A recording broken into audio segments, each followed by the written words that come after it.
What is good, team? We're in for upper body push. Kicking off today's session with the Smith incline press. Last week I did overshoot the load a little bit. I went 3 plates aside, it was fucking heavy. So I have the opportunity today to either do the same load, try and get an extra rep, or maybe drop the load back. Which I'll probably drop the load back, to be honest. I'd rather keep the reps quality. So I'll probably go 2 plates, 10 and a 5. Shoot for at least 6 plus. 6 to 10 would be ideal. So that was my last warm-up set, couple of reps, and then we'll start our working set from here.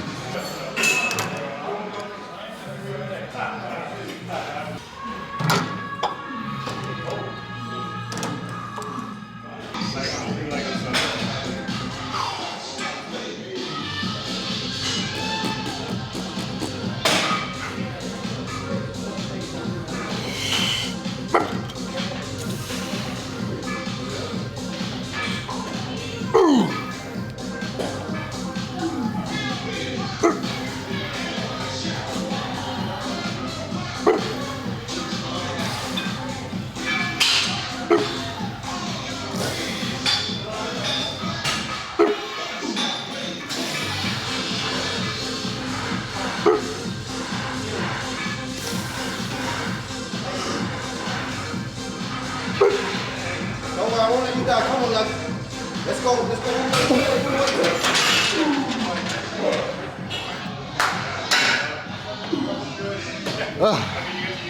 That was 2 up from last week, so I'll take that. Smith press out of the way, so I did choose to take that load down from last week, so 10 kilos down from last week, but I did get 2 more reps. So in terms of, like, I guess, avoiding injury, probably a smarter decision. In terms of progress, probably a smarter decision. And in terms of fatigue management, probably a smarter decision being this close to comp, like a week out now. As I've been saying all week on the channel, training this week is really about maintaining as much tissue as possible in the presence of keeping fatigue as low as possible and aiming to keep the risk of injury nice and low. So even like progressions here, for the most part, still taking progressions, so I'm pretty damn happy with that. But taking smart progressions, so like I'm not going to take massive load jumps on like primary compound movements just because the risk of injury is way too high. But on my machine-based stuff, isolation movements, happy to take a kilo here and there, a couple of extra reps here and there. I certainly won't detract too much from my sort of recovery here, which is good. So just going up 2.5 kilos on this, aiming for anywhere between 10 and 15 on both work sets.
That was 2.5 kilos up on same reps as last week, so very happy with that. If I get 12 or more in the next set, then that's a big PR, especially this close.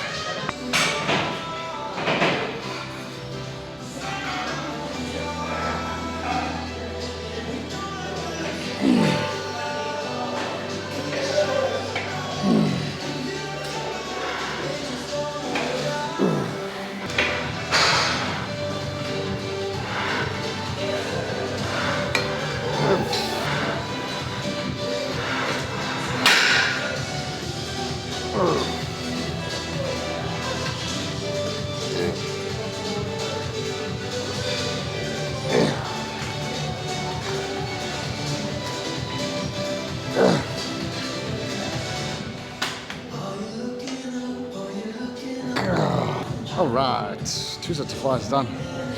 So that was actually a PR. Same reps as last week, 2.5 kilos heavier. So moving on to chest press now. They did get a new chest press here. I think it's the Cybex convergent cable chest press. So I'm gonna go use that if it's free. And something that I did speak about earlier in the week, just in regards to like session sequencing, was around like moving from like a press variation to a fly variation or a delt variation, just to give the pressing muscles a bit of a break before you go back onto another press.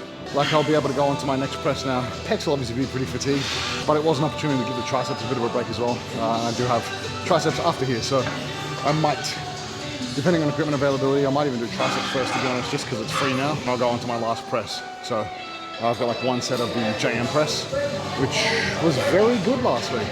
Scratch that, my fiance stole it, so I'm gonna go do chest press and then come back. Press. This is real nice. If you ever had the opportunity to use this, not many gyms have the Cybex stuff, just as it's actually so hard to get, and I don't even think they make Cybex anymore. This is a Cybex Eagle convergent cable chest press.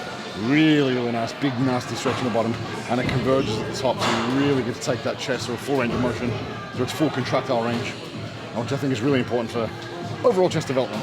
So jumping in first set here, aiming for around 12 reps to see how we go. But the chest is pretty fried, so we'll jump in, see how it feels.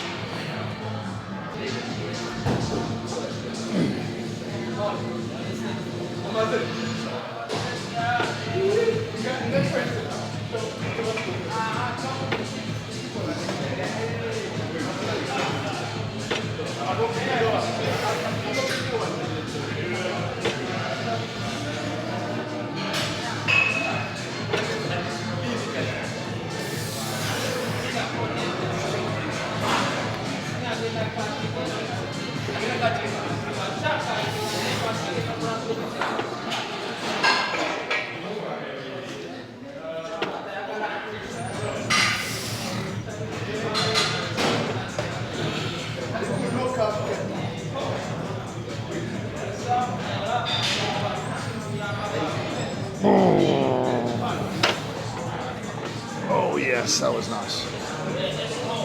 12 reps programmed, 12 reps achieved. So likely the next set will probably drop down 10 or 11. And I think it's a really smart way to train. I had a question the other day about reps in reserve and what's the point and should you use it? I think reps in reserve are a great way to first like mitigate unnecessary fatigue, but secondly allow you to progress long term. So the way I would set this up for a program is, for this given session, my RIR target is around 2 to 3. So I'll hit whatever reps I get at a 2 to 3 RIR within my given rep target.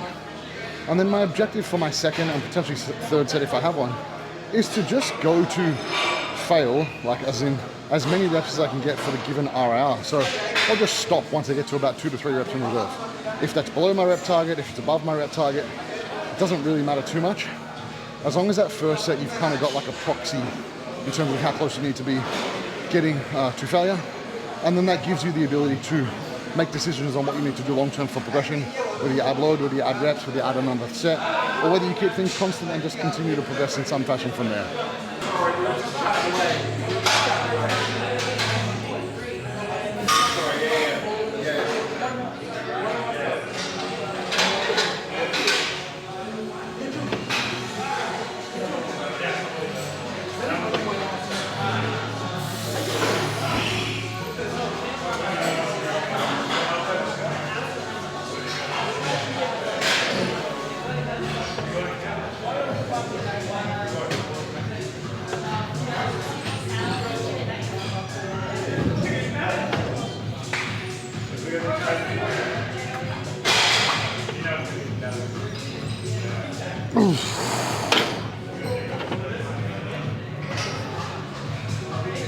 Okay, chest is done.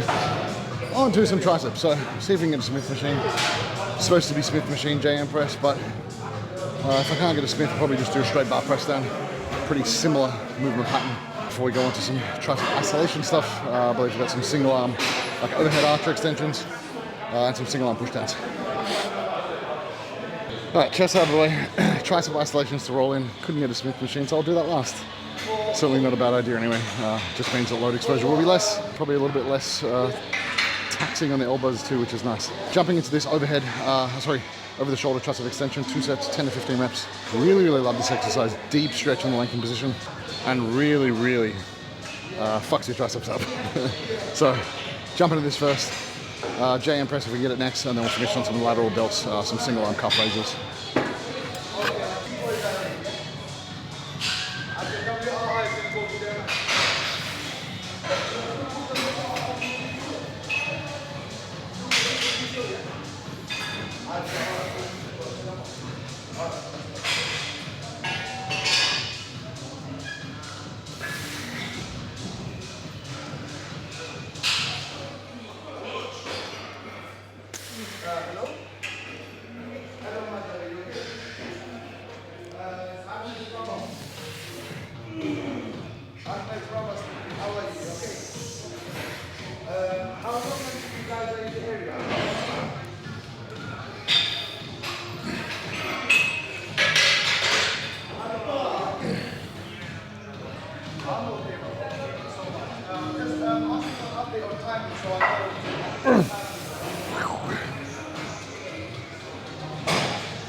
All right, so we couldn't get the Smith. So, 1 set, 8 to 12 reps, likely to fail on the straight bar push down. Very similar movement pattern. So just one hard set here before I move on to some lateral delts. And again, lateral delts, see what we can get. I think everything that I've used in the last program has been taken today, so we'll see.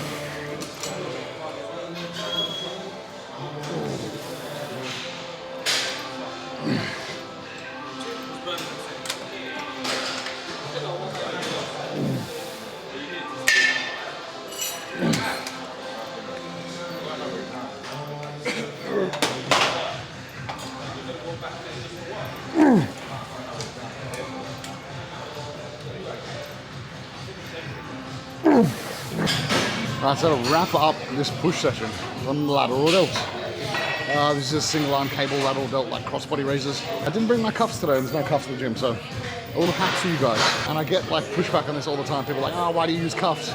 As if grip's a limiting factor. Of course it's a fucking limiting factor if you're lifting heavy enough and hard enough. So if you don't have cuffs and your grip becomes a limiting factor on any cable lateral raise variations, there is nothing wrong with using a pair of straps.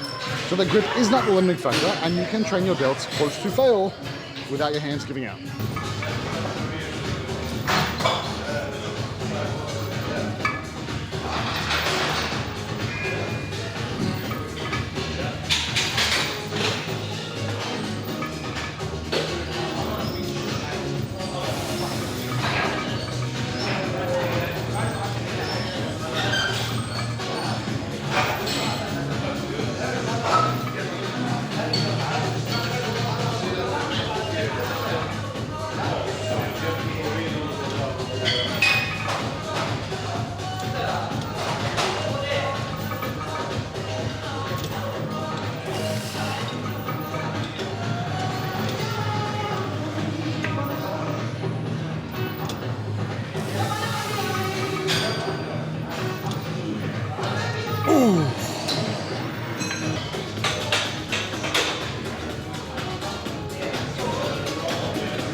That's why the use of